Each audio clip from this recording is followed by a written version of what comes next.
दोस्तों, इस मूवी की शुरुआत में हमें एक कहानी सुनाई जाती है। यहाँ एक जगह बहुत बड़ा तालाब था और उस तालाब में जो भी बतख थे वो सारे बतख बहुत खुश थे। पर उस तालाब में दो बतख डेक्स और क्वेन था जो उस तालाब में रहते रहते बोर हो गए थे और वो बाहर की दुनिया देखने का डिसाइड करते हैं। और वो जैसे ही तालाब से बाहर आते हैं वैसे ही उन्हें शिकारी पक्षी उन्हें पकड़ लेते हैं और उन्हें खा जाते हैं। और ये कहानी यही खत्म होती है। पापा अपने बच्चों देखा को सिखाते हैं हमें कभी भी अपने तालाब से दूर नहीं जाना चाहिए वरना बाहर के जानवर हमें खा जाएंगे। पर एक दिन उनके तालाब में बहुत से नए डक्स आते हैं तो पेम मैक्स से कहती है कि चलो उनसे मिलकर आते हैं। पर उनके दोनों बच्चे तो पहले ही उनके पास पहुंच चुके थे। यहाँ डेक्स को मिलती है जो उसे बताती है कि हम सब माइग्रेशन के लिए जमाइका जा रहे हैं। किम डेक्स को कहती है कि तुम भी हमारे साथ चल सकते हो। इतने में मैक और पैम भी वहाँ पर आ जाते हैं। किम के मम्मी पापा उन्हें कहते हैं कि आप लोग भी हमारे साथ चलिए। पैम उनकी बातें सुनकर बहुत एक्साइटेड हो जाती है पर मैक उनके साथ जाने से मना कर देता है। फिर वो डेक्स जमाइका के लिए निकल जाते हैं लेकिन पैम और डेस्क जिद पकड़ लेते हैं कि हमें भी घूमना है, हमें भी दुनिया देखनी है। पर मैं अपना तालाब छोड़ने का खतरा नहीं उठाना चाहता था क्योंकि वो यहाँ से निकलने से डरता था। रात को अपने अंकल से बात करने पर उसे भी समझ आता है कि अगर वो ऐसे ही इस तालाब में रहा तो वो भी इनकी तरह बोरिंग बनकर रह जाएगा। और जैसे ही उसे ये बात समझ आती है तो वो तुरंत अपनी फैमिली को कहता है कि चलो तैयार हो जाओ, हम सब जमैका जा रहे हैं। ये सुनकर सभी बहुत खुश हो जाते हैं और ग्वेन अंकल डैन को भी किसी तरह मना लेती है। जमैका जाने के लिए अगले दिन पूरा परिवार जमैका जाने के लिए निकल जाता है।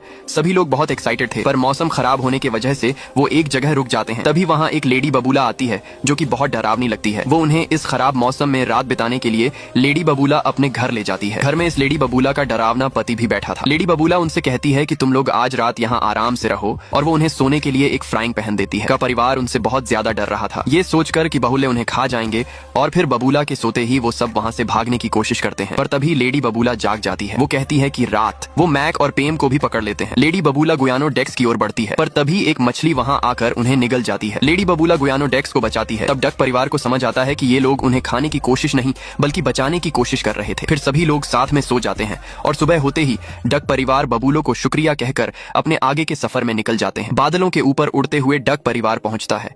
एक शहर में बड़ी बड़ी बिल्डिंगों से टकराते हुए गाड़ियों से बचते हुए वो शहर के किनारे पर आ जाते हैं। यहाँ अंकल डैन की लड़ाई कुछ कबूतरों से हो जाती है। डक परिवार उनको बचाने लगते हैं पर तभी मेक कबूतरों को गंदे बदबूदार पंछी बोल देता है। यह सुनकर कबूतरों की मर्दारनी गुस्सा हो जाती है। पंप सब कुछ संभाल लेती है और वो सैंडविच को आधा आधा बंटवा देती है। पंप चंप से पूछती है कि क्या तुम्हें जमैका का रास्ता पता है। चंप को तो वहाँ का रास्ता नहीं पता था पर उसके एक दोस्त को पता था जो यहाँ एक रेस्टोरेंट में कैद होता है। ये तोता डेल रॉय जो पहले जमैका में ही रहता था पर इसे रेस्टोरेंट के चीफ ने कैद कर रखा है। वो डक परिवार को जमैका का रास्ता बताता है पर उनकी समझ में कुछ नहीं आता है। डल रॉय भी जमैका को याद करके रोने लगता है। डक्स अपने डैड को कहता है कि हम इन्हें यहाँ ऐसे नहीं छोड़ सकते, हमें इन्हें आजाद करना होगा। लेकिन पिंजरे की चाबी शेफ के पास थी पर अगर शेफ ने डक्स को देख लिया तो उन्हें पकड़कर खाने की डिश बना देगा। मैक देखता है कि चाबी शेफ के कोट के जेब में है। फिर वो और पैंट छुपते छुपाते कोट के पास पहुंच जाते हैं। निकालने के चक्कर में पूरे किचन में तबाही मच जाती है पर किसी तरह वो दोनों शेफ से बचकर वहां से भाग जाते हैं। मगर मैक से चाबी पिंजरे में नहीं लग रही थी और वो गलती से उस चाबी को ही निकल जाता है। फिर सभी चाबी निकालने की कोशिश करते हैं। तभी शेफ वहां आ जाता है जिसे देखकर वो लोग छुप जाते हैं। तभी गलती से मैक बैलून की सारी हवा पी जाता है और फिर शेफ को देखते ही वो हवा निकल जाती है और साथ ही में निकल जाती है चाबी।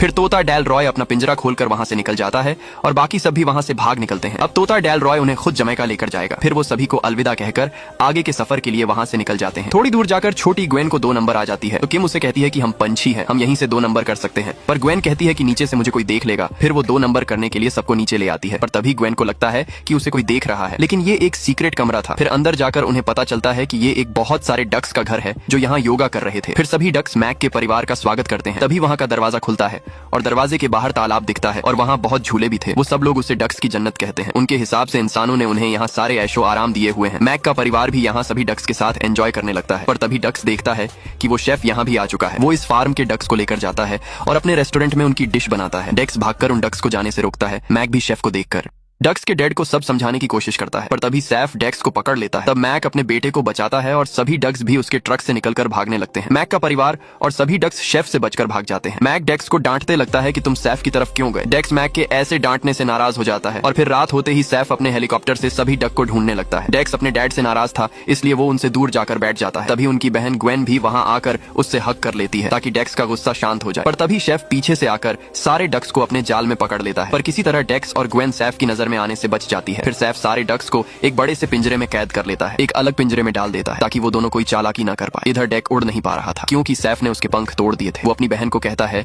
कि हमें कोई ना कोई रास्ता निकालना होगा। तभी उसे डेंड्रॉय के टूटे हुए पंख दिखाई देते हैं। इधर हेलीकॉप्टर में ग्वेन बहुत डर चुकी थी। वो सोचती है कि हमें कभी अपना तालाब छोड़कर आना ही नहीं चाहिए था पर मैं उसे समझाता कि हमें यहाँ से निकलना होगा। अपने बच्चों के लिए वो दोनों साथ मिलकर एक एक कदम बढ़ा आगे की ओर बढ़ते हैं। पर जैसे ही वो दोनों पिंजरा खोलने की कोशिश करते हैं कि तभी शेफ उन्हें पकड़ लेता है। पर तभी पैम शेफ की नाक पर काट लेती है और फिर डेनरॉय और अंकल दोनों फलों से हमला करने लगते हैं। वो सारे हमला करके शेफ को गिरा देते हैं और शेफ गिरते ही हेलीकॉप्टर का दरवाजा खुल जाता है और शेफ खुद के ही जल में फंस जाता है और मेक और फेब उसके बल पकड़कर लटक जाते हैं और वो ज्यादा देर तक नहीं लटक पाते हैं। और तभी उनके दोनों बच्चे आते हैं और उन्हें छुड़ा लेते हैं और बाकी डक भी छूट जाते हैं और ये डक परिवार फिर से एक हो जाते हैं। कहानी यही खत्म होती है। शुक्रिया आपका वीडियो वॉच करने के लिए।